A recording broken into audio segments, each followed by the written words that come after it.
দেখো সকাল তো অনেক আগেই হয়ে গেছে, কিন্তু ঘুমটা আমার এই ভাঙলো। আমি যতবারই চাই না কেন সকাল সকাল উঠে মর্নিং ওয়াক করতে যাব, কিন্তু কোনোভাবেই আমার আর ঘুম ভাঙে না। কারণ এই ভোরবেলা থেকে সকাল একদম 8টা পর্যন্ত এত রকমের ঘুম আমার ধরে যে আমি কোনোভাবেই এই ঘুম থেকে উঠে কোনো কাজই করতে পারি না। তো আমার পুচকু মেয়েটাও দেখো এখনও ঘুমিয়ে যাচ্ছে। তো এখানে দেখো আমি ফুল তুলছি, কারণ আমাকে পুজো করতে হবে। সকালবেলায় ঘুম থেকে উঠে স্নান তো জরুরি, আর তারপরেই আছে পুজো। তো আমি এখন পুজোটাও করে নিয়েছি, কমপ্লিট হয়ে গেছে আমার পুজো। তো যেটা বলছিলাম, আচ্ছা আমার মতো কার এরকম সকালবেলা খুব ঘুম ধরে বলো তো? আমি তো কোনোভাবেই সকালবেলার ঘুমটা এড়াতে পারি না, কোনোভাবেই উঠতে পারি না।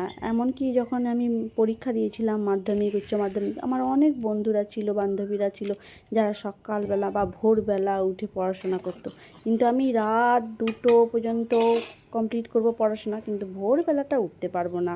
তো যাই হোক, কথা বলতে বলতে আমার এইখানে ভাত হয়ে গেল, ডাল হয়ে গেল, এবার বাকি রান্নাগুলো আমাকে করে নিতে হবে।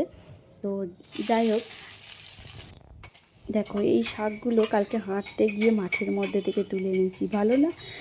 কেমন বেকার বেকার হাঁটাটা কি ঠিক হবে? ওই জন্য ভাবলাম দুটো শাকই তুলে বাড়ি নিয়ে যাই।